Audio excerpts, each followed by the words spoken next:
तो बच्चों आज हम लोग पढ़ेंगे किसके बारे में? इम्पल्स। किसके बारे में पढ़ेंगे बच्चों?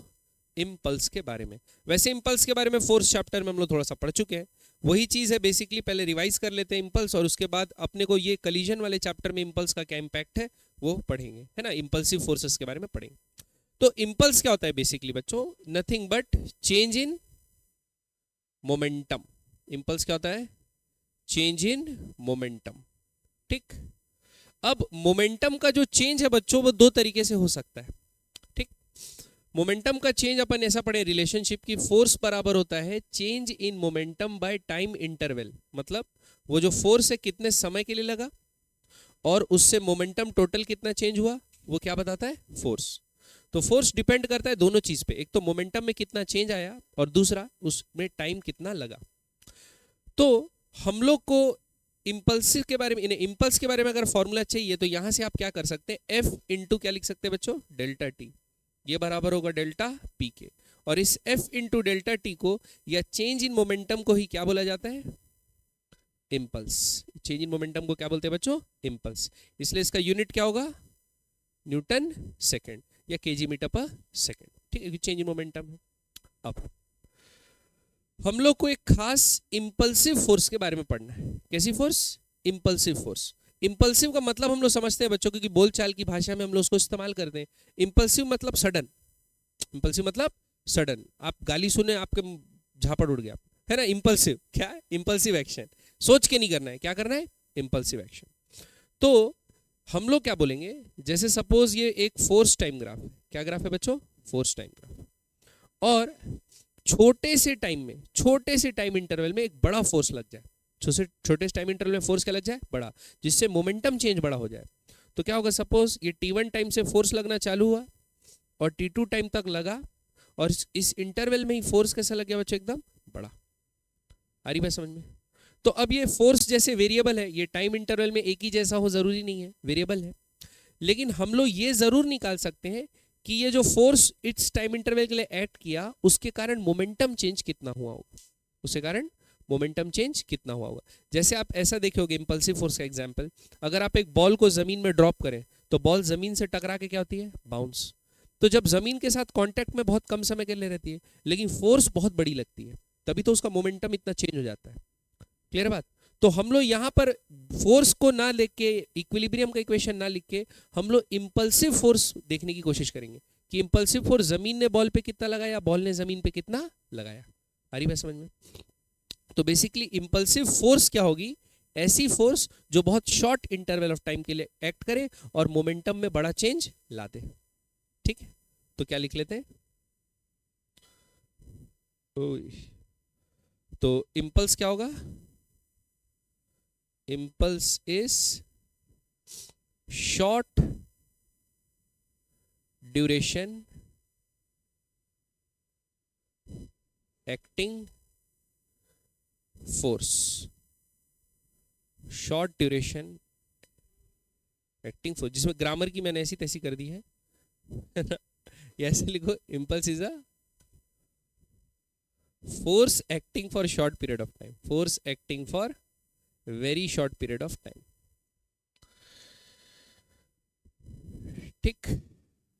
और याद रखना इंपल्स फोर्स नहीं है। इंपल्स का यूनिट न्यूटन सेकंड है, फोर्स का यूनिट क्या होता है? न्यूटन होता है। दोनों अलग अलग चीजें। इंपल्स है चेंज इन मोमेंटम के बराबर। ठीक। क्लियर बात? अब इंपल्स को निकालने के तीन तरीके हैं बच्चों, मैं आपको पहले ही बता चुका हूं जब फोर्स चैप्टर पढ़ रहे थे। अगर आपका फोर्स कांस्टेंट है, अगर आपका फोर्स क्या है? कांस्टेंट, तो आप इंपल्स को डायरेक्ट क्या कर सकते हो? कांस्टेंट फोर्स को जितने समय के लिए लग रहा है उस टाइम इंटरवल से डायरेक्टली क्या कर दो? मल्टीप्लाई। तो क्या निकल जाएगा? इंपल्स। ठीक। दूसरा, इंपल्स निकालने का ये तरीका है कि अगर आपका फोर्स वेरिएबल है तो आप क्या कर दो? Variable force as a function of time रख दो और एफ डी टी को क्या कर दो? t1 से लेके t2 तक इंटीग्रेट कर दो। ठीक। तो ये निकल जाएगा आपका क्या? इंपल्स, अगर फोर्स क्या है? वेरिएबल। और तीसरा केस ऐसा है कि अगर आपको क्या दिया है बच्चों? ग्राफ। किसके किसके बीच में? फोर्स और टाइम के बीच में। तो फोर्स और टाइम के बीच में अगर आपका ग्राफ बना हुआ है तो आपको जिस इंटरवल के लिए इंपल्स निकालना है आप क्या कर लो? एरिया अंडर ग्राफ निकाल लो। तो area under F T graph क्या बताएगा? इम्पल्स। ठीक, तो ये 3 तरीके हैं निकालने के। थोड़े से क्वेश्चन देख के अपन फिर से रिवाइज कर लेंगे कैसे निकालते थे हम लोग इम्पल्स।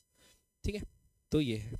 और बेसिकली याद रखना, ये इम्पल्स किसी भी केस से निकालो, ऐसे निकालो, ऐसे निकालो या ऐसे निकालो, ये हमेशा क्या होगा, final momentum minus initial momentum. यानी जब समय खत्म हो गया उस वक्त मोमेंटम क्या था ऑब्जेक्ट का, और जब इंटरवल चालू हुआ था उस वक्त क्या मोमेंटम था ऑब्जेक्ट का, उन दोनों का difference, change in momentum. Impulse निकालो किसी भी तरीके से, आएगा वो चेंज इन मोमेंटम के बराबर। ठीक है, बढ़े आगे। चलिए कुछ सवाल देख लेते हैं बच्चों। जैसे ये तो खैर पढ़ चुके हैं, आगे बढ़ते हैं। अगला, the hero of a stunt film fires 50 gram bullets. कितने ग्राम की बुलेट बच्चों, मास कितना, 50 ग्राम की bullet, from a machine gun each at a speed of 1 kilometre पर सेकेंड।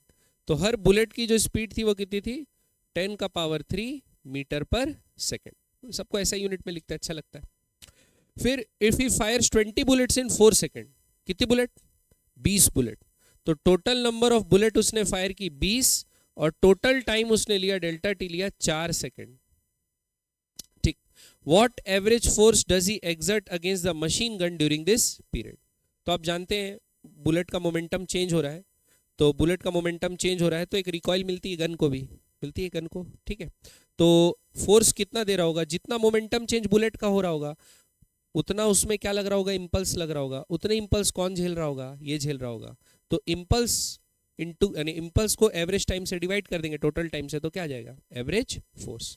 तो हम लोग ये देख लेते हैं कि इंपल्स कितना लगा, ये बात देख लेते हैं पहले, इंपल्स कितना हुआ। तो बच्चों एक बुलेट का मास कितना था, 50 ग्राम। बुलेट का मास कितना था, 50 ग्राम।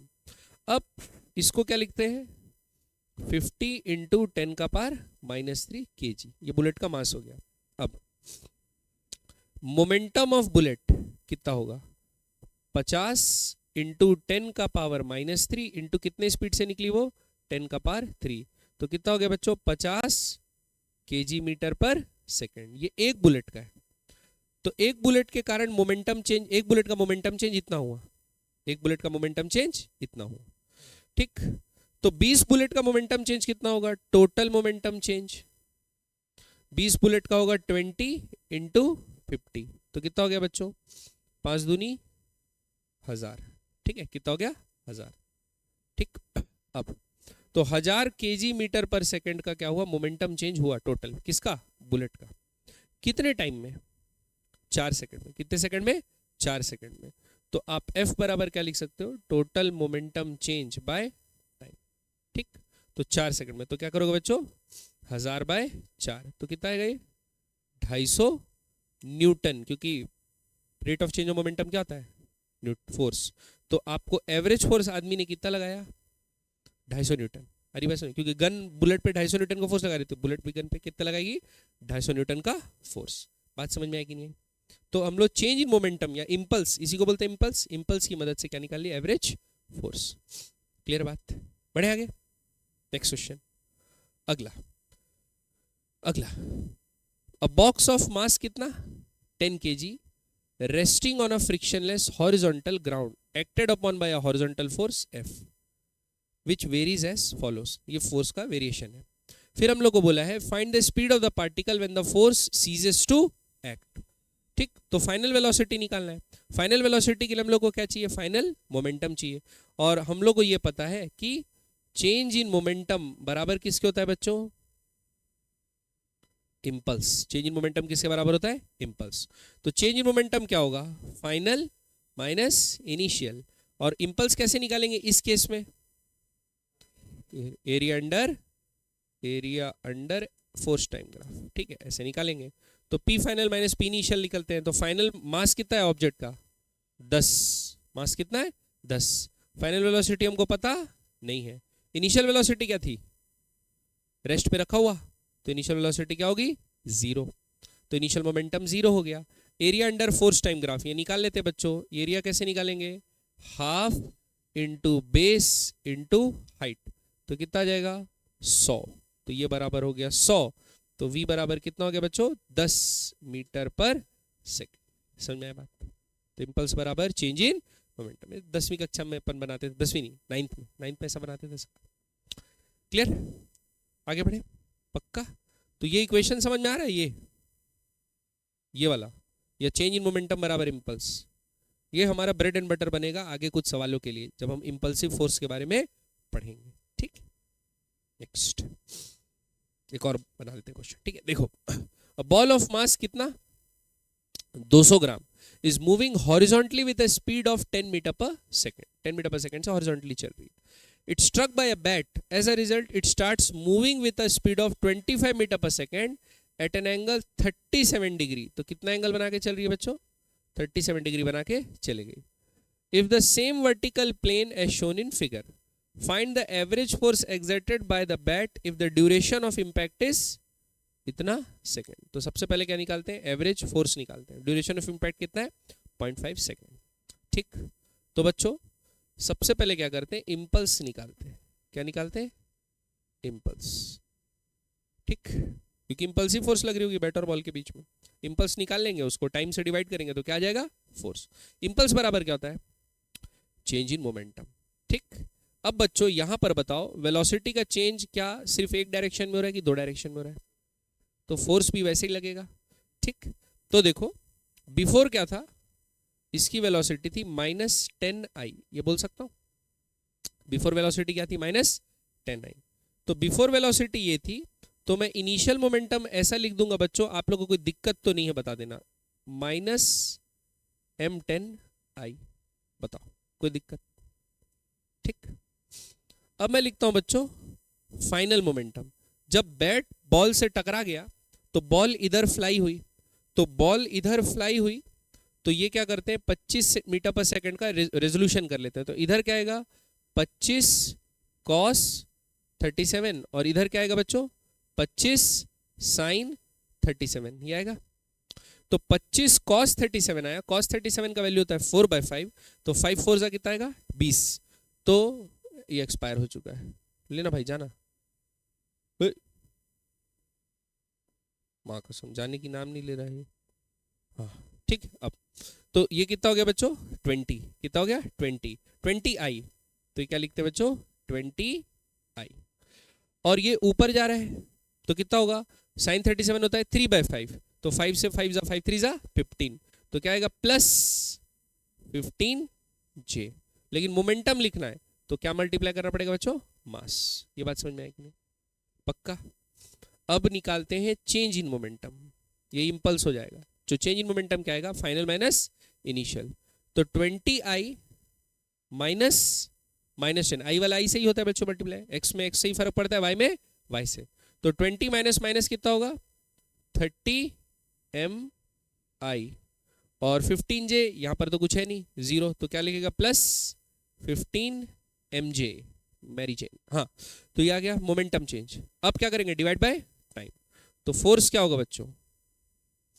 30MI प्लस 15MJ बाय 0.5 को 5/10 लिख सकता हूं, तो नीचे लिख दिया बच्चों 5, ऊपर मल्टीप्लाई कर दिया क्या?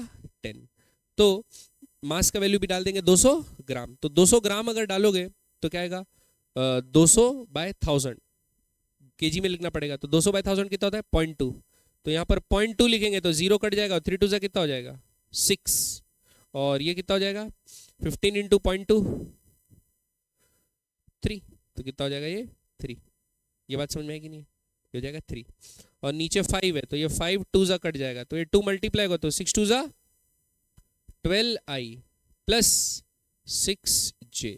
ये आएगा बच्चों आपको फोर्स का वैल्यू। समझ में आया कि नहीं है? ठीक, बाकी मैं एक्स एक्सिस अलग वाई एक्सिस अलग कैलकुलेशन करके भी निकाल सकता था, लेकिन IJ लिख के एक साथ ही निकाल दो, क्या फर्क पड़ता है? ठीक है, बात समझ में आई कि नहीं? तो आ गया फोर्स का वैल्यू। मैग्नीट्यूड बोलोगे तो क्या करना पड़ेगा? 12 का स्क्वायर प्लस 6 का स्क्वायर का अंडर रूट, और डायरेक्शन बोलने पड़ेगा तो क्या करोगे? दोनों को डिवाइड कर दोगे। ओके, अगला, find the average force exerted by the bat duration if the impact is इतना सेकंड। तो बस ये अभी मैं 5/10 से डिवाइड किया था, 5/100 से डिवाइड कर दूंगा। 5/100 से डिवाइड करूंगा तो यहाँ एक 0 एक्स्ट्रा आएगा, तो 120I प्लस 60J हो जाएगा। आ रही बात समझ में? ये बन जाएगा सेकंड वाला बच्चों। Find the average force exerted bye bat if duration. अब समझ रहे हो? अब तो रिपीटेटिव हो रहा है इसमें। 5 बाय क्या कर दोगे? 1000, तो 1200 आ जाएगा। What do you conclude for impulse of weight of the ball as duration of contact decreases? तो इम्पल्स को क्या हो रहा है बच्चों? इम्पल्स को कोई फर्क नहीं पड़ रहा। इम्पल्स को कोई फर्क पड़ रहा है नहीं ना, लेकिन ड्यूरेशन से किसको फर्क पड़ रहा है? फोर्स पे। ड्यूरेशन से फोर्स पे फर्क पड़ रहा है, लेकिन इम्पल्स पे कोई फर्क पड़ रहा नहीं। आ रही बात समझ में? ठीक,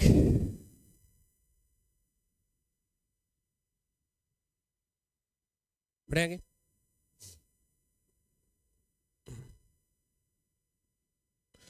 और वेट के साथ बढ़ेगा, वेट मतलब यानी उसके साथ क्या बोलते हैं, समझ गए ना? मास अगर चेंज होगा ऑब्जेक्ट का तो इंपल्स तो बढ़ेगा, जाहिर सी बात है। ठीक है, आगे बढ़े? पक्का? नहीं? नेक्स्ट। अब लिखिए बच्चों इंपल्सिव फोर्स, और लिख देना वेरी इंपॉर्टेंट। जैसे बच्चों लोहा किसको काटता है? लोहे को नहीं, सबको काटता है, ऐसा नहीं, लोहा लोहे को काटता है। वैसे ही इंपल्सिव फोर्स को कौन बैलेंस करेगा? Impulsive force. तो बच्चों अभी हम क्या करेंगे, जो ये इंपल्स मोमेंटम इक्वेशन लिखे, IME, ऐसा कुछ होता नहीं, मैं बना रहा हूं, मजा आता है बोल के।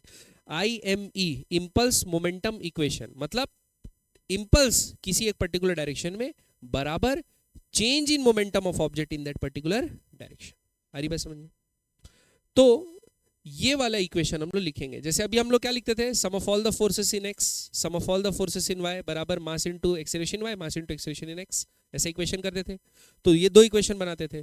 अब हम लोग क्या करेंगे, इंपल्स का इक्वेशन लिखेंगे, इंपल्स को बैलेंस करेंगे कि इंपल्स बराबर क्या होगा, चेंज इन मोमेंटम। आ रही बात समझ में?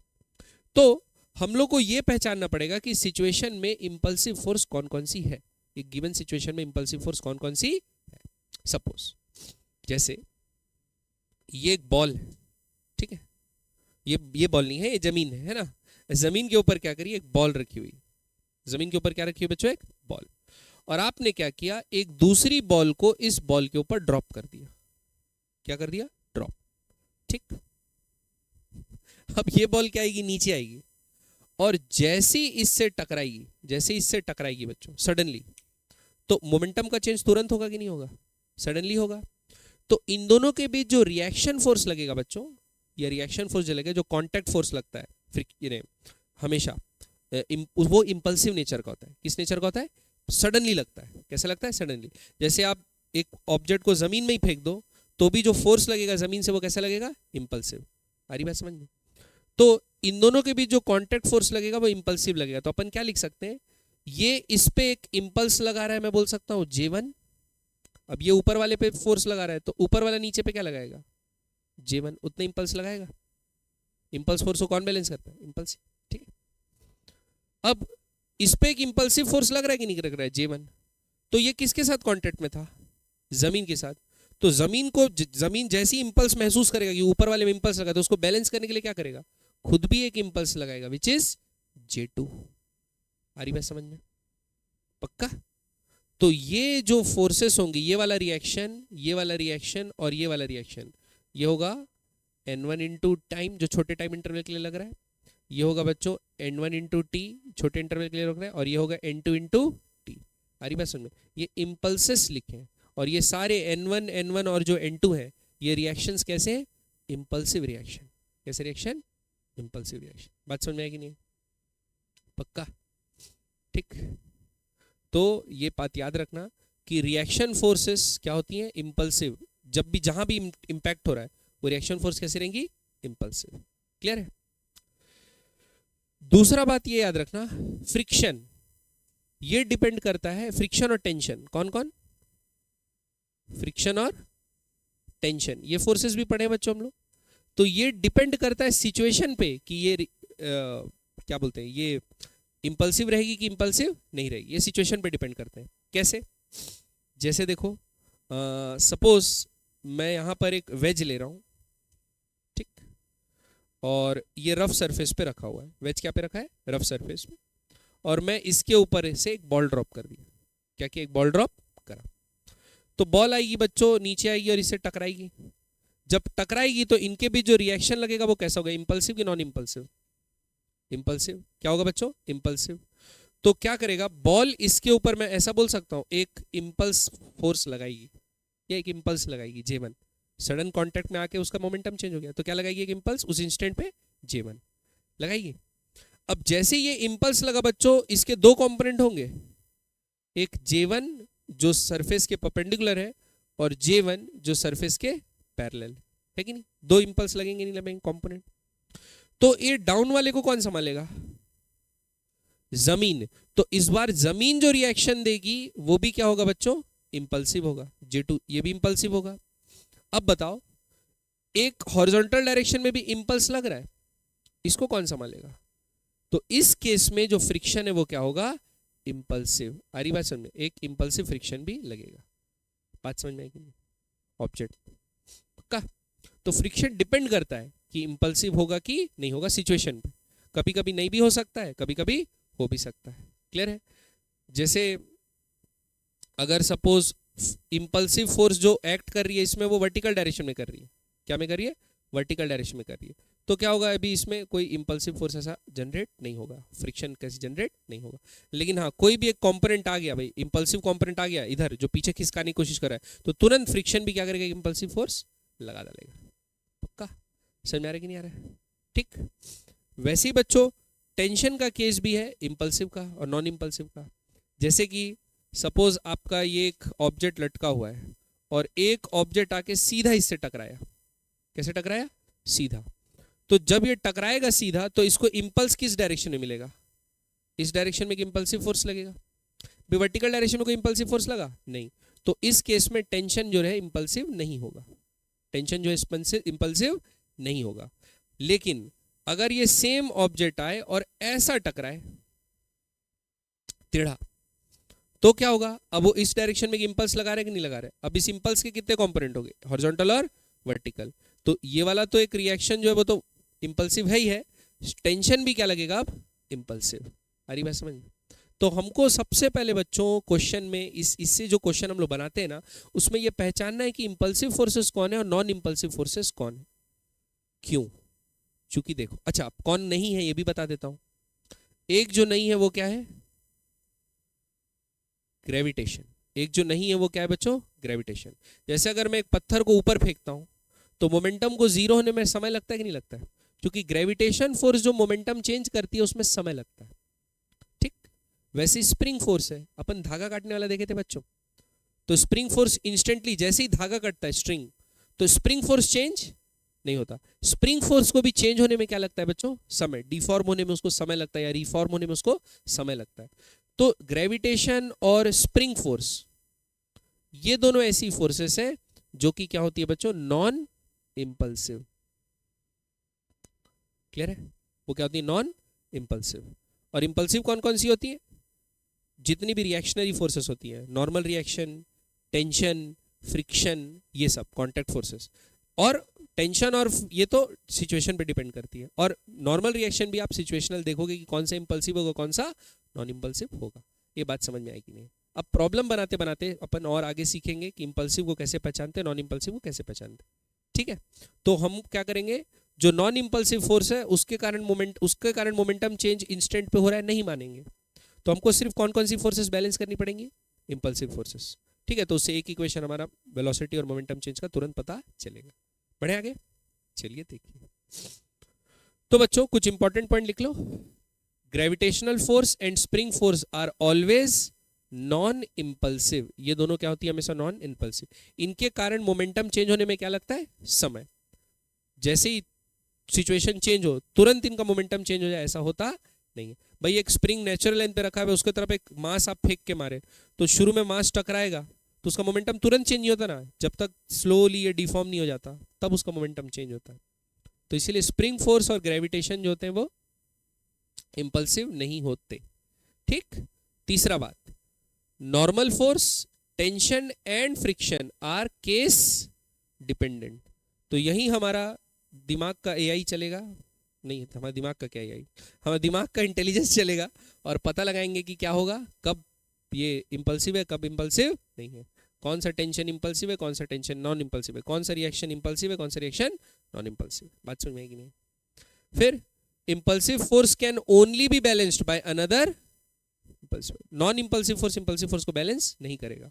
आ रही बात समझ में? तो मोमेंटम चेंज जो लिखेंगे वो खाली इंपल्सिव फोर्सेस के कारण लिखना, ठीक है? ये बात समझ में आई? आगे बढ़े। ये बहुत इंपॉर्टेंट बात है बच्चों, याद रखना इसको, ठीक है? ये समझ लो एक लॉ है। आगे बढ़े नेक्स्ट। अब ये जैसे मैं बताया था टेंशन का केस था कि इन केस ऑफ रॉड, अगर एक रॉड है तो टेंशन ऑलवेज क्या होता है? इंपल्सिव, क्योंकि रॉड को आप स्ट्रेच करोगे तो भी वो तुरंत फोर्स लगा देता है और कंप्रेस करोगे तो भी वो फोर्स लगा देता है। लेकिन in case of spring tension is always non spring के केस में टेंशन क्या होता है? हमेशा नॉन इंपल्सिव। लेकिन स्ट्रिंग के केस में क्या होता है? टेंशन डिपेंडेंट होता है। तो जैसे देखो ये वाला केस बताया था, अभी इंपल्सिव फोर्स इस डायरेक्शन में लग रही है तो टेंशन क्या होगा? नॉन इंपल्सिव, क्योंकि वर्टिकल डायरेक्शन में कोई इंपल्स लग रहा नहीं है। इस केस में क्या होगा? वर्टिकल डायरेक्शन में लग रहा है तो टेंशन क्या हो जाएगा? इंपल्सिव। इस केस में लग रहा है टेंशन तो टेंशन क्या हो जाएगा बच्चों? इंपल्सिव। अच्छा, इस केस में नहीं होगा, इस केस में नहीं होगा। क्यों नहीं होगा?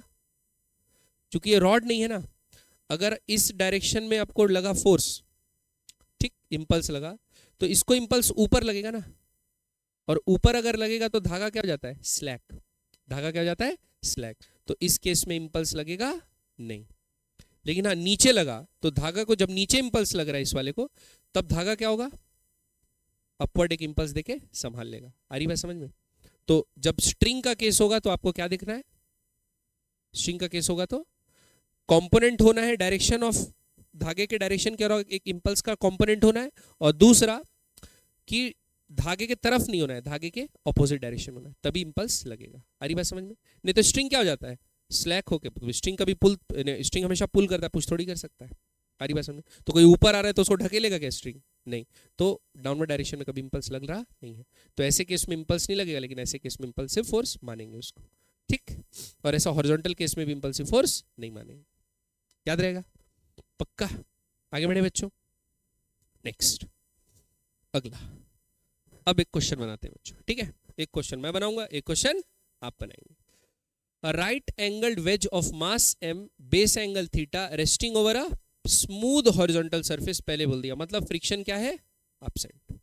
A small ball of mass m moving with horizontal velocity v0 collides with a wedge of on sloping surface. After the collision, the ball starts moving in vertically upward direction. जैसे ही टकराया, horizontal से चल रहा था, टकराने के बाद कहां चले गया? ऊपर। तो हमको क्या बोला है कि हमको ये बताओ, impulse of normal reaction applied by wedge on the ball कितना होगा? Impulse of normal reaction applied by ground on the wedge कितना होगा? Velocity of the ball just after collision कितना होगा? Velocity of the wedge just after collision कितना होगा? और अगर कोफिशिएंट ऑफ फ्रिक्शन दे चुका है तो कैलकुलेट द फ्रिक्शनल इंपल्स कितना होगा, ये भी हमको निकालना है। अरे बात समझ में? यानी लास्ट वाला केस फ्रिक्शन के साथ वाला है, पहले बिना फ्रिक्शन के बनाते हो, ठीक है? तो देखो, सबसे पहले वेज बना लो। ये बन गया बच्चों वेज, और ये बन गया बच्चों बॉल, ठीक है?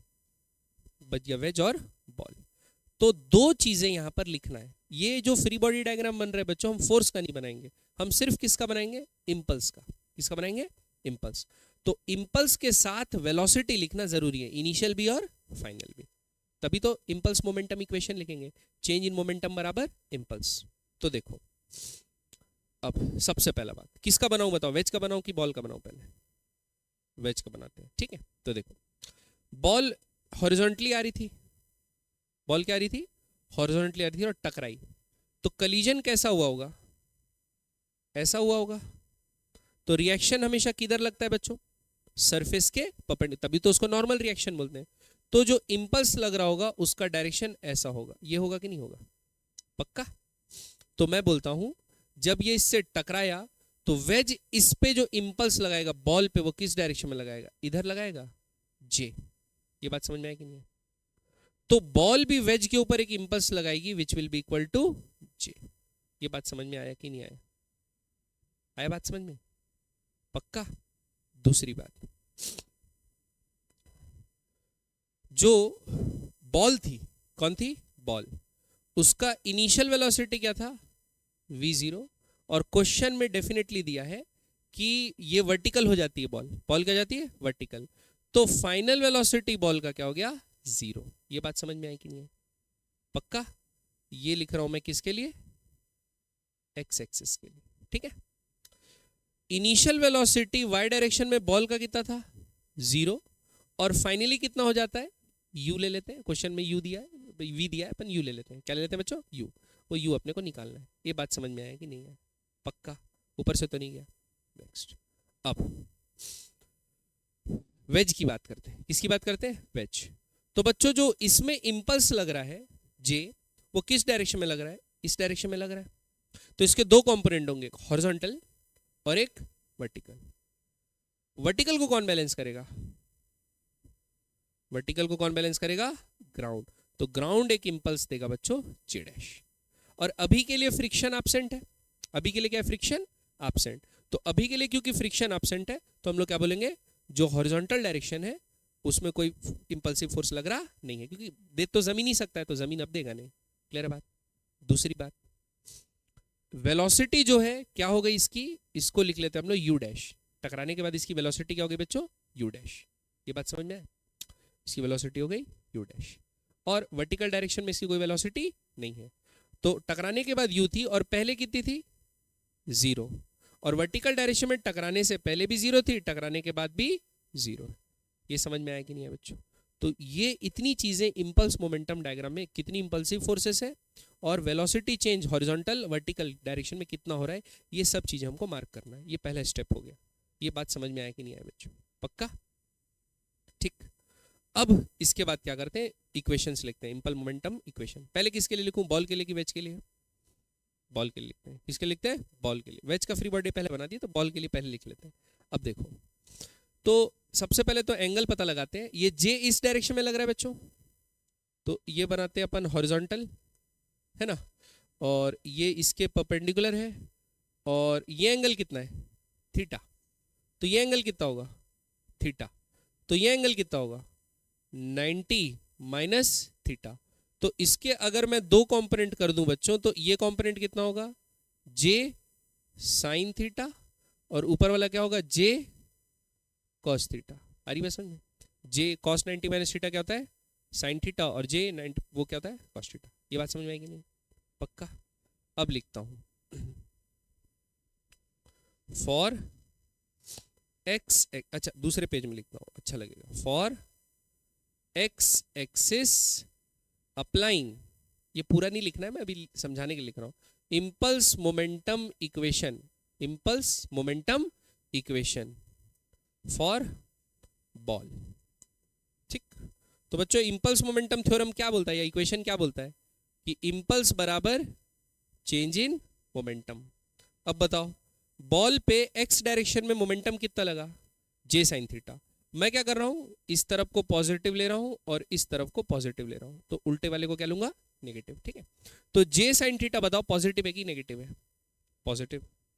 तो क्या लिखूंगा जे साइन थीटा बराबर चेंज इन मोमेंटम। बताओ इनिशियल वेलोसिटी किधर है और फाइनल किधर? फाइनल मोमेंटम क्या है पहले तो बता दो, 0। फाइनल मोमेंटम क्या है बच्चों? एक्स डायरेक्शन में फाइनल वेलोसिटी 0, तो फाइनल मोमेंटम 0। इनिशियल क्या था माइनस एमवी की प्लस एमवी, माइनस एमवी 0, और बॉल का मास क्या दिया है छोटा एम। ठीक है, तो क्या लिखते हैं final momentum, initial final momentum क्या है 0 माइनस फॉर्मूले का माइनस इनिशियल मोमेंटम, तो क्या होगा माइनस एमवी 0। तो माइनस माइनस क्या हो गया बच्चों प्लस। तो ऐसे जे का वैल्यू क्या आया एमवी 0 बाय साइन थीटा। ये समझ में आया कि नहीं आया? पक्का? नहीं मानते हो इस बात को? ठीक। तो भाई अगर ये जे जो है MV0 साइन थीटा लगाया है किसके ऊपर, ये जो वेज बॉल के ऊपर, तो बॉल भी वेज के ऊपर कितना लगाएगा? Every action is equal opposite, तो फोर्स सेम है तो टाइम इंटरवल तो कांटेक्ट का सेम होगा, तो इंपल्स भी क्या होगा दोनों के लिए सेम। ठीक है, तो जो उस पे लग रहा है वो भी अपने को पता चल गया। क्लियर है बात? तो उसकी वैल्यू क्या होगी MV0 बाय साइन थीटा। ये समझ में आया कि नहीं आया बच्चों? नेक्स्ट, अगला क्या चीज पूछा है, impulse of normal reaction applied by ground on wedge पूछा है। ठीक, तो ground on wedge vertical direction में लग रहा है, तो हम वर्टिकल डायरेक्शन की बात करेंगे। अब बताओ वर्टिकल डायरेक्शन में चेंज इन मोमेंटम क्या है? Zero, change in momentum zero है। तो नेट इंपल्स वर्टिकल डायरेक्शन में क्या लग रहा होगा? जीरो। जब इंपल्स लगेगा ही नहीं तभी तो मोमेंटम चेंज नहीं होगा। तो वर्टिकल डायरेक्शन में वेलोसिटी पहले भी जीरो था, बाद में भी जीरो था, मतलब वर्टिकल डायरेक्शन में कोई मोमेंटम लग रहा नहीं है। अब इस जे को रिजॉल्व करते हैं बच्चों। तो देखो ये वाला जे है और ये नीचे आ गया एंगल। बच्चों ये थीटा है, ये 90 माइनस थीटा, तो ये कितना होगा? थीटा। तो नीचे क्या आएगा? जे कॉस थीटा, और इस तरफ क्या आएगा? J sine theta. बात समझ में आई कि नहीं? इधर आएगा जे कॉस थीटा और इधर आएगा जे साइन थीटा। तो इंपल्स देखते हैं, जमीन दे रहा है जे डैश और ये दे रहा है जे कॉस थीटा, ठीक। तो ये जो दोनों इंपल्स क्या होंगे? आपस में बराबर। क्यों? इंपल्स बराबर चेंज इन मोमेंटम क्या होगा? जीरो। तो डायरेक्ट लिख देते हैं बच्चों, क्या लिख देते हैं? जे कॉस थीटा बराबर जे डैश, यानी ऐसा लिखूंगा जे cos theta minus J dash बराबर चेंज इन मोमेंटम। तो जीरो माइनस जीरो जीरो ही आना है। तो ये समझ में आया कि नहीं बच्चों? जे का वैल्यू तो अपन पहले से निकाल लिए थे, क्या निकाले थे? M V zero by sine theta. तो क्या आएगा? M V zero cot theta बराबर जे डैश। ये किसका वैल्यू निकल गया बच्चों? जमीन से जो मोमेंटम लग रहा है उसका वैल्यू निकल गया। पक्का समझ में आया? नहीं आया? पक्का आ रही बात समझ में? नेक्स्ट अगला चीज हम लोगों को क्या पूछा है? अगला चीज हम लोग ये पूछा है कि velocity of the ball just after collision. Velocity of ball just after collision, तो वो वर्टिकल वेलोसिटी है, तो हम लोग को कंजर्वेशन वर्टिकल मोमेंटम का लगाने से मिलेगा। तो वर्टिकल डायरेक्शन में अब लगाते हैं बच्चों कंजर्वेशन ऑफ मोमेंटम बॉल के लिए, ठीक है। तो ये लेंगे फॉर वाई एक्सिस और बॉल के लिए, ठीक। तो इंपल्स देखो, इंपल्स कितना लग रहा है? अपवर्ड की डाउनवर्ड? और बता दो। ए माता जी कहाँ है? अपवर्ड ही लग रहा है। कितना लग रहा है? जे कॉस थीटा। फाइनल वेलोसिटी क्या है? u। और इनिशियल वेलोसिटी हॉरिजॉन्टल थी, वर्टिकल थी क्या? नहीं। तो क्या लिखेंगे? J sine theta, sign theta था ना? नहीं, क्या था? जे कॉस थीटा बराबर mu। तो यहां से बच्चों u वैल्यू क्या आएगा? J cos theta by m, और j का वैल्यू क्या है? M V zero, M V zero by sine theta. तो cos theta by sine theta क्या हो जाएगा? Cot theta by M. तो एम से एम कैंसल, तो क्या आएगा बच्चों? V zero cot theta. ये बात समझ में? क्या किसका वैल्यू? यू का वैल्यू आफ्टर इंपैक्ट जो वेलोसिटी होगी उसकी, ठीक है। फिर अगला क्या पूछा है? Velocity of the wedge just after collision. ये किससे आएगा? है ना? तो इस तरफ कौन सा इंपल्स लग रहा है अभी? जे साइन थीटा। इंपल्स कितना लग रहा है बच्चों? जे साइन थीटा। तो जे साइन थीटा लिखते हैं, तो इसके लिए लगाते J sine theta. Final velocity suppose हो जाएगी बड़ा एम, क्या लिखेंगे? बड़ा एम इंटू वी डैश जो होगा, और इनिशियल क्या था? रेस्ट पे था, तो क्या लिखेंगे? जीरो। तो यहां से वी डैश बराबर क्या आएगा? J which is M V zero by sine theta. क्या था? M V zero by sine theta था ना? वही था ना बच्चों? साले बताते नहीं हो तुम लोग। M V zero by sine theta into एक और साइन थीटा, और नीचे क्या आएगा बच्चों? बड़ा एम। साइन से साइन कैंसल, तो क्या आएगा? M by M V zero. ये किसका वैल्यू आएगा बच्चों? वी डैश का। समझ में आया कि नहीं है? पक्का क्लियर है?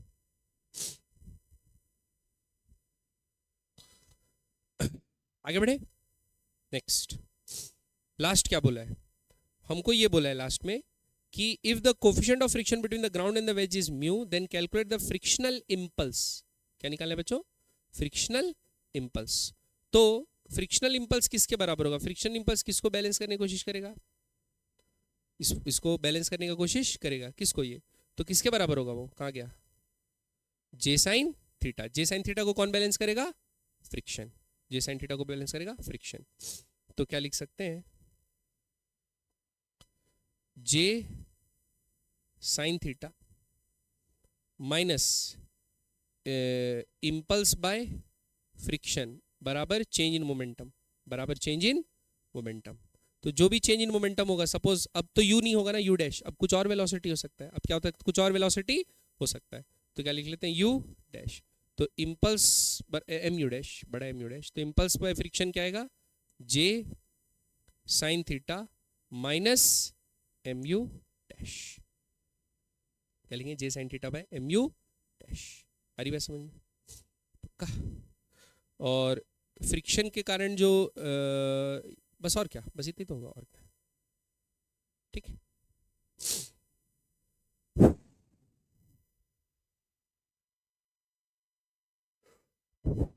नहीं नहीं नहीं नहीं, एक मिनट, हाँ हाँ हाँ, ये नहीं लिखेंगे, ऐसे नहीं निकालेंगे। देखो देखो, अगर वेज ऐसे ही जमीन पे रखा हुआ था बच्चों, तो शुरू में जो नॉर्मल रिएक्शन मिल रहा था, नॉर्मल मिल रहा था। अब जैसे ही ये टकराया आके, तो एक इंपल्सिव रिएक्शन डेवलप हुआ कि नहीं हुआ? वो इंपल्सिव रिएक्शन अपन निकाले थे जे डैश, इंपल्सिव रिएक्शन कितना था? J dash. तो इंपल्सिव फ्रिक्शन कितना लगेगा? Mu into J dash. ये समझ में आया कि नहीं आया? फोर्स इंटू नॉर्मल रिएक्शन, तो क्या लगेगा? Mu into J dash. ये बात समझ में आई कि नहीं है भाई? नॉर्मल रिएक्शन इंटू म्यू क्या होता है? फ्रिक्शनल फोर्स होता है ना, तो इंपल्स कितना लगेगा? म्यू इंटू जो इंपल्सिव रिएक्शन है वो, तो म्यू इंटू जे डैश। आ रही बात समझ में? पक्का क्लियर? जे डैश का वैल्यू तो अपन जानते हैं, है ना, M V zero cot theta into mu, ये बराबर रहेगा इंपल्स ड्यू टू फ्रिक्शन। ये बात समझ आएगी नहीं? तो वैसे नहीं निकालेंगे बच्चों, ठीक है। अब ये निकल गया, अब इसके बाद वेलोसिटी निकाल सकते हैं। तो इंपल्स माइनस करेंगे, अब वो माइनस इंपल्स करा के चेंज इन मोमेंटम लिखेंगे, तो वहां से वेलोसिटी आएगा। आ रही बात समझ में? पक्का क्लियर है कि नहीं? तो ये चीज़ ऐसा मत करना जो मैं पहले कर दिया था। पहले क्या किया था मैं तो कुछ मिटा दिया, यानी वो जो लिख लिया था चेंज इन मोमेंटम बराबर इंपल्स लिखा था, वैसा नहीं करना। कैसे निकालोगे इंपल्सिव? जितना नया इंपल्सिव रिएक्शन, नॉर्मल रिएक्शन मिला है, क्योंकि इंपल्स फोर्स को इंपल्स ही बैलेंस करता है, तो फ्रिक्शन इंपल्स कितना लगेगा? Mu into J dash. Okay, बढ़े आगे? पक्का। नेक्स्ट, अब ये अगला क्वेश्चन लिखिए। क्या लिखिए बच्चों? अगला सवाल। अब इसको आप लोग ट्राई कीजिए बनाने का। सेम वैसी टाइप का क्वेश्चन है, बस इसमें अंतर क्या है? m हाइट से रिलीज कर रहे हैं, तो जब h हाइट से रिलीज करते हैं तो जस्ट टकराने से पहले वेलोसिटी क्या रहता है? h के टर्म्स में निकाल सकते हो, अंडर रूट 2gh में, ठीक है। तो बस वेलोसिटी अब पता रहेगा आपको, half m root 2gh 1 + tan square theta, ऐसी कुछ आ रहा है। मेरे को नहीं पता, मैं तो ऐसी कुछ भी बोल रहा हूँ। चलिए बना लेते हैं। देखो तो बच्चों, किस किस से नहीं बन रहा है बताओ, अच्छे से समझाऊंगा फिर इसे एक बार। देखो ये बॉल है, क्या है बच्चों? बॉल। और ये वेज है, ठीक। बॉल को किधर लग रहा होगा इंपल्स? इस तरफ लगेगा, अवे फ्रॉम द बॉडी, क्योंकि रिएक्शन हमेशा पुश करता है। तो इसको क्या बोल दिया बच्चों? जे। क्या बोल दिए? जे। अब देखो ये एंगल थीटा था, तो ये एंगल तो पहले भी निकाले थे, क्या होता है? 90 माइनस थीटा। तो ये कितना होगा? जे साइन थीटा। और ये कितना होगा बच्चों? जे कॉस थीटा। ये समझ में आया कि नहीं है? अब क्या करना है? वेलोसिटी मार्क करना, और क्या करना है? तो वेलोसिटी पहले क्या था?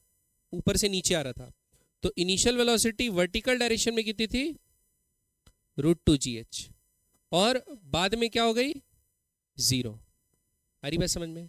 हॉरिजॉन्टल डायरेक्शन में वेलोसिटी इनिशियल कितनी थी? 0, और बाद में कितनी हो गई हमको नहीं पता, ठीक। अब बस क्या लिखना है? Impulse momentum equation.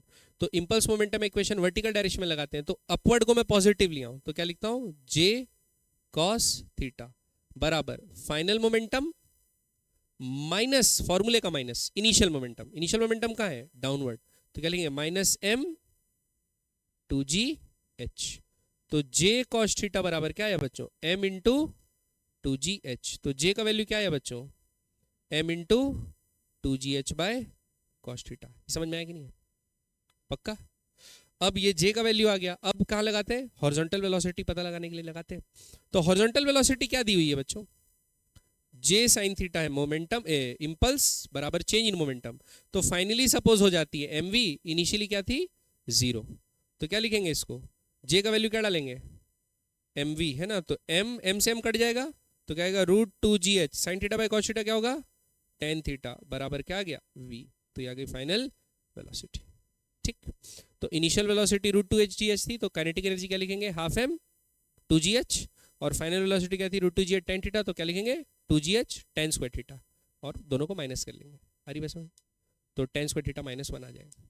ठीक, बढ़े आगे। पक्का बच्चे लोग नहीं समझ में आया? हिमांशी समझ में आया कि नहीं आया? पक्का, झूठ नहीं बोलना।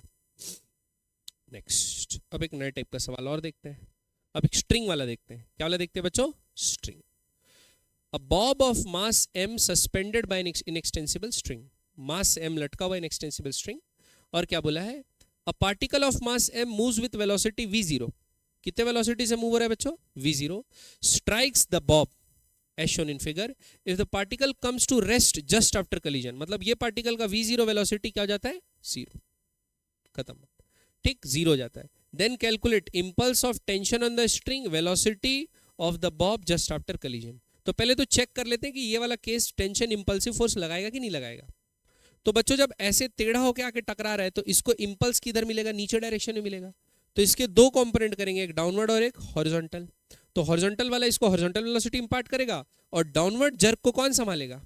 उस इंस्टेंट पे टेंशन संभालेगा। तो हाँ, इस केस में इंपल्स बाय टेंशन जरूर लग रहा है।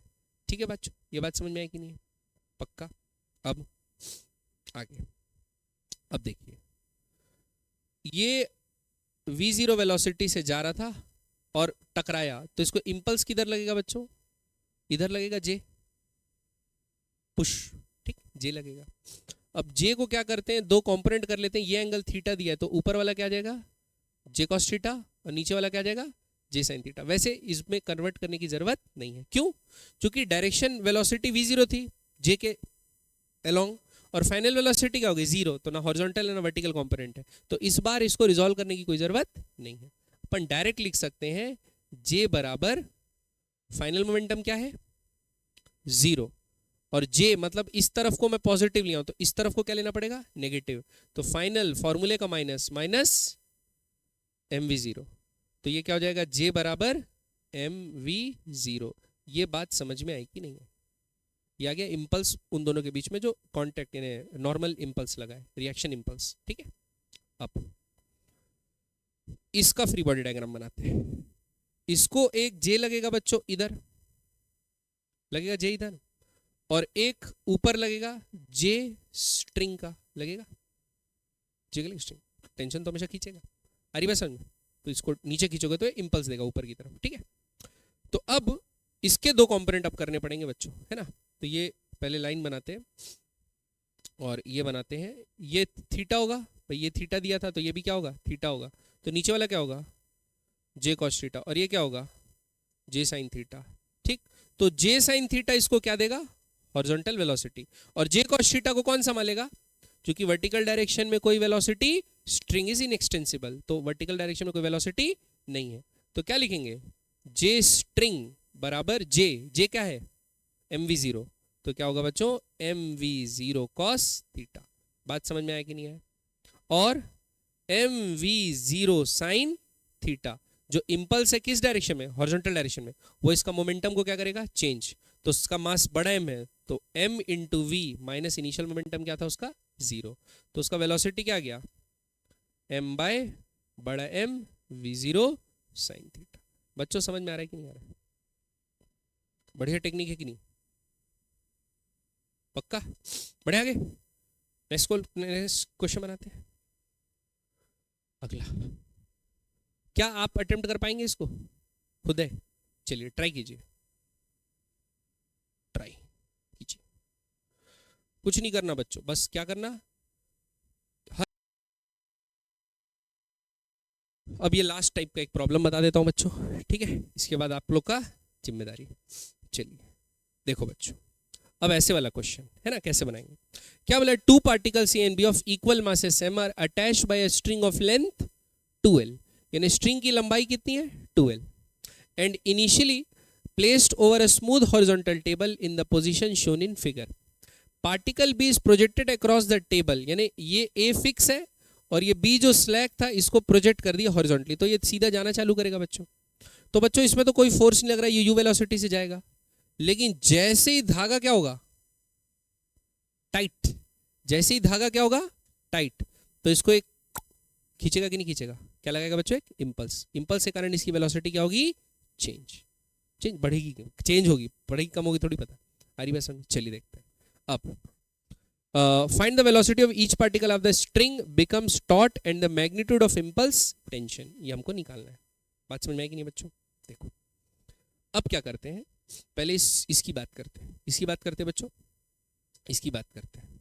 देखो ये लेंथ कितना दिया था L और ये कितना दिया था 2L, तो ये बहुत बढ़िया अपना एक चीज हो गया कि हम ये थीटा निकाल सकते हैं। साइन थीटा क्या होता है? Perpendicular by hypotenuse. तो ये एंगल कितना निकल गया बच्चों? 30 डिग्री। ये आगे काम आएगा, ये आगे क्या आएगा? काम। अब बच्चों बताओ इसको J किस डायरेक्शन में लगेगा? इधर लगेगा J, और इसको J किस डायरेक्शन में लगेगा? इधर लगेगा J। बात समझ में एक नहीं? J। अब ये कहाँ चल रहा है? हॉरिजॉन्टल टेबल पे चल रहा है। क्या पे चल रहा है? हॉरिजॉन्टल टेबल पे। इसकी इनिशियल मोमेंटम कितनी थी? सॉरी, इनिशियल वेलोसिटी क्या थी? u, इस डायरेक्शन में थी u, और फाइनली क्या हो जाती है? कुछ चेंज हो जाएगी, तो अपन लिख लेते हैं इसकी वेलोसिटी कितनी हो गई? v। तो अपन लिख लेते हैं इसकी वेलोसिटी क्या हो जाएगी बच्चों? v। बात समझ में आई कि नहीं? इसकी वेलोसिटी क्या हो गई? v, वो भी इसी डायरेक्शन में। आ रही बात समझ में? अब j के कंपोनेंट करते हैं। j के क्या करते हैं बच्चों? कंपोनेंट। अब बताओ ये कितना होगा? j cos 30, cos 30 कितना होता है? √3/2। तो इधर आ जाएगा j √3/2 और इधर क्या आ जाएगा बच्चों? j/2। ये बात समझ में आई कि नहीं आई? पक्का? अब तो हम लोग क्या कर सकते हैं, एक तो ये देख सकते हैं कि ये u वेलोसिटी था, इधर जा रहा था u वेलोसिटी सा, और टकराने के बाद क्या हो गया? ये इधर आ गया, है ना। वेलोसिटी के भी दो कंपोनेंट कर सकते हैं, अभी नहीं करते, अभी हॉरिजॉन्टल वर्टिकल करके लगाते हैं। तो पहले था u। अच्छा, वर्टिकल डायरेक्शन में कोई वेलोसिटी चेंज हुई? नहीं। वर्टिकल डायरेक्शन में कोई वेलोसिटी चेंज हुई? नहीं। हॉरिजॉन्टल डायरेक्शन में वेलोसिटी क्या हुई? चेंज हुई। तो इंपल्स कितना लगा? j √3/2 बराबर चेंज इन मोमेंटम, तो क्या होगा? mv minus mu। ये समझ में आया कि नहीं आया? j √3/2 कितना होगा? mv minus mu। अभी यहाँ कितने अननोन है? सही तो लिखा हूं? क्या हो गया? अच्छा, ये माइनस होगा, ये क्या होगा? माइनस। तो final momentum mv minus mu, ये सही बोल रहे हो, माइनस j√3। ठीक है। अब क्या है, इसके लिए लगाते हैं बच्चों j। तो ये जो j है, ऐसा j बना, ये j लगा। अब इसके भी कितने होंगे? दो कंपोनेंट होंगे। कितने होंगे? दो कंपोनेंट। ठीक। मैं क्या करता हूं, लेकिन एक चालाकी करता हूं। क्या करता हूं बच्चों? एक चालाकी। मैं बोलता हूं इसको इस डायरेक्शन में एक वेलोसिटी मिली v डैश। क्या बोलता हूं? इसको इस डायरेक्शन में वेलोसिटी कितनी मिली? v dash. ठीक। तो क्या मैं ऐसा लिख सकता हूं बच्चों? j बराबर क्या बराबर? j बराबर m v डैश माइनस 0, ये लिख सकता हूं। ये बात समझ में आई कि नहीं? पक्का? क्लियर है कि नहीं?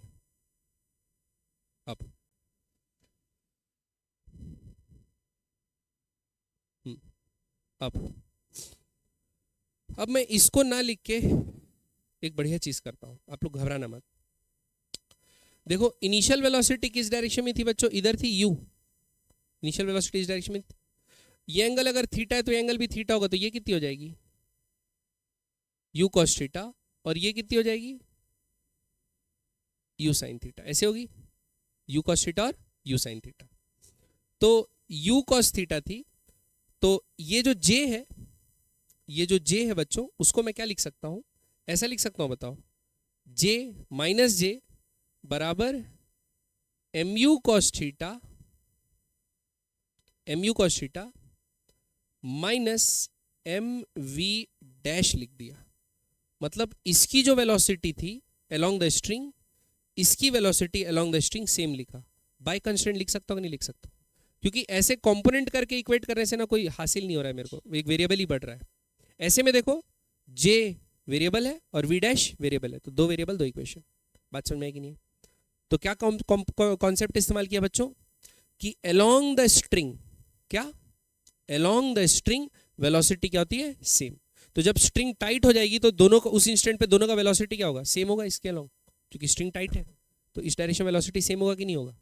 तो पहले वेलोसिटी, इसकी वेलोसिटी आफ्टर कॉलिजन कितनी होगी इस डायरेक्शन में? v dash. तो क्या लिखे? j बराबर mv डैश। और इसकी वेलोसिटी भी इस डायरेक्शन में v डैश होगी। इस डायरेक्शन में क्या होगी हमको नहीं पता अभी, लेकिन इस डायरेक्शन में क्या होगी बच्चों? v dash. तो क्या लिखे? माइनस j बराबर mu cos थीटा। नहीं, इनिशियल माइनस फाइनल लिख दिया क्या? उल्टा लिखना पड़ेगा। क्या लिखना पड़ेगा बच्चों? mv dash minus mu cos theta. ये समझ में आया कि नहीं है बच्चों? पक्का? अब ये दो इक्वेशन से सॉल्व कर लेंगे। तो j का वैल्यू कितना आएगा? mv dash. तो यहाँ क्या लिखेंगे? mv dash. ये mv डैश इधर आ जाएगा तो कितना हो जाएगा? -2 mv डैश बराबर minus mu cos theta. m से m कट गया। v डैश बराबर क्या है बच्चों? माइनस माइनस भी कट गया। u cos थीटा कितना है? √3/2 और ये 2 नीचे आ जाएगा तो कितना हो जाएगा? √3/4। तो v डैश का वैल्यू क्या आया? √3/4 u। समझ में आया कि नहीं आया बच्चों? पक्का? तो आफ्टर कॉलिजन इसको वेलोसिटी कितनी मिली? ठीक है, आ रही बात समझ में? बच्चों बताओ, इंपल्स इस डायरेक्शन में लग रहा है, इस डायरेक्शन में कोई इंपल्स लग रहा है? परपेंडिकुलर डायरेक्शन में ये इंपल्स लग रहा है? नहीं। तो कोई वेलोसिटी चेंज होगी उस डायरेक्शन में? नहीं। अगर कोई वेलोसिटी चेंज नहीं होगी उस डायरेक्शन में, अगर कोई वेलोसिटी चेंज नहीं होगी उस डायरेक्शन में, तो अपन क्या लिख सकते हैं? वो वेलोसिटी वही रहेगी। तो अगर मेरे को पूछा किसकी वेलोसिटी, उसकी नीचे वाली, ऊपर वाली की तो आ गई v डैश, नीचे वाली की पूछा तो क्या लिखेंगे? कॉलिजन के बाद कितनी हो गई? v dash. तो इधर है कितनी? √3/4 u और इधर कितनी थी? u sin theta. तो कितनी थी? u/2। तो नेट वेलोसिटी क्या आ जाएगा? इसका स्क्वायर प्लस इसका स्क्वायर का अंडर। आ रही बात समझ में? पक्का? क्लियर है कि नहीं? समझ में आया स्ट्रिंग टाइट होने वाला क्वेश्चन कैसे करना है? तो बच्चों जैसी स्ट्रिंग क्या हो गई? टाइट। तो इंपल्स जो लगेगा स्ट्रिंग का इस डायरेक्शन में लगेगा। तो मैं बोल दिया इसकी तो इनिशियल वेलोसिटी 0 थी, तो मैं बोला इंपल्स के डायरेक्शन में वेलोसिटी कितनी हो गई? v dash. ठीक। इसकी वेलोसिटी u थी, इसका दो कंपोनेंट किया, u cos थीटा और u sin थीटा। तो मैं बोला टकराने से पहले इस डायरेक्शन में u cos थीटा थी, और जैसी स्ट्रिंग टाइट हो जाती है जो इसकी वेलोसिटी होगी वही इसकी वेलोसिटी हो जाएगी कि नहीं हो जाएगी? By constraint. तो फाइनल वेलोसिटी इनिशियल वेलोसिटी दो टर्म्स में आ गया। इंपल्स मोमेंटम इक्वेशन लिखा, j और v का डैश वैल्यू निकाली। क्लियर है बात? पक्का? समझ में आया कि नहीं है बच्चों? बढ़े आगे? नहीं। क्लियर है? और नॉर्मल रिएक्शन यहाँ पर इंपल्सिव नहीं है, इस केस में इंपल्स पहले से चलते हुआ जा रहा था, तो नॉर्मल रिएक्शन इंपल्सिव नहीं है। इंपल्सिव सिर्फ कौन है? ये। अगर ऐसा बोलता कि टप्पा खाया तब इंपल्सिव होता ना, अचानक से जब लगता। हाँ हाँ, ये है J। हाँ, उधर नेगेटिव लिया तो फाइनल, अच्छा ये आ जाएगा प्लस। सही सही सही। फाइनल मोमेंटम कितना है? नहीं, सही तो है यार, सही तो लिखा था।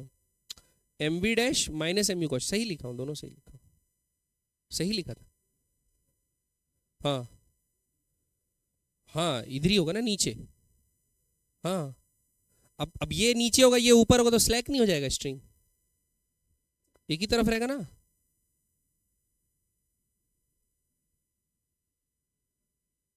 हाँ, तो इंपल्स लगने से यानी एक्सीलरेशन आने से वेलोसिटी तुरंत अपोजिट डायरेक्शन में चलना चालू कर देता है कि कम होता है वेलोसिटी? पहले कम होता है ना। अबे 10 से 8 हो गया तो 10 से -10 थोड़ी हो जाएगा? नहीं समझ रहे हो?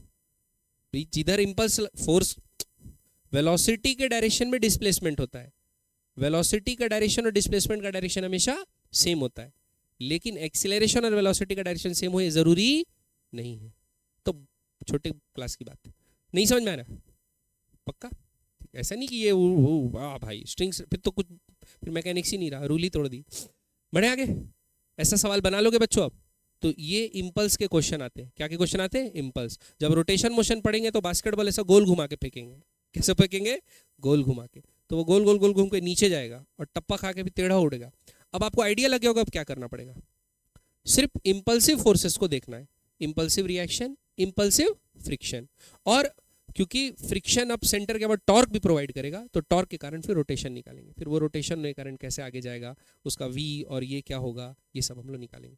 तो एकदम सिंपल है बच्चों, बस ये बेस याद रखना। अभी ये नया नया पढ़े हो तो आपको अच्छे से समझ में नहीं आएगा जब तक आप इसको लगा के प्रैक्टिस नहीं करते। तो यही जितने भी क्लासेस हम लोग अभी आज बनाए, जितने भी प्रॉब्लम्स आज क्लास में बनाए, ये आपको फिर से बनाना है एक बार घर जाके, और उसके बाद इसी का जो एक्सरसाइज है, इसी के नीचे जो एक्सरसाइज बना हुआ है वो आपको बनाना है। और जो एक आध एग्जाम्पल मैं छोड़ दिया हूँ वो भी बना लेना। जैसे ये वाला सेम टाइप का है, इसको आप एक बार बना के देख लेना, ठीक। और ये वाला प्रॉब्लम है, ये भी इंपल्स वाला है। पहले इसको छोड़े तो जैसे ये नीचे गिरेगा स्ट्रिंग टाइट होगा, स्ट्रिंग क्या होगा, टाइट, तो क्या लगने लगेगा, इंपल्स। तो जैसे ही इंपल्स लगेगा स्ट्रिंग में ऊपर की तरफ, तो इसमें भी इंपल्स लगेगा ऊपर की तरफ, तो फिर वो आपको निकालना है। आ रही बात समझ में? तो ये भी पिछला जो क्वेश्चन बना है उसी टाइप से बनेगा, तो ये भी आप एक बना के देखेंगे, फिर प्रॉब्लम। ओके, तो क्या करना है आप लोग को बच्चों, ये वाले क्वेश्चन प्रैक्टिस करना है, फिर इसी का एक्सरसाइज में जो क्वेश्चन दिया वो बनाना है, ठीक है। और फिर मैं टिक लगवा दूंगा आप लोग को इसमें कि कौन कौन से क्वेश्चन आपके जो एक्सरसाइज 2 में कौन कौन से क्वेश्चन इससे बनेंगे, इंपल्स मोमेंटम वाले। अभी लगवा देता हूँ टिक, ठीक है। चलिए बच्चों, समझ में आया कि नहीं?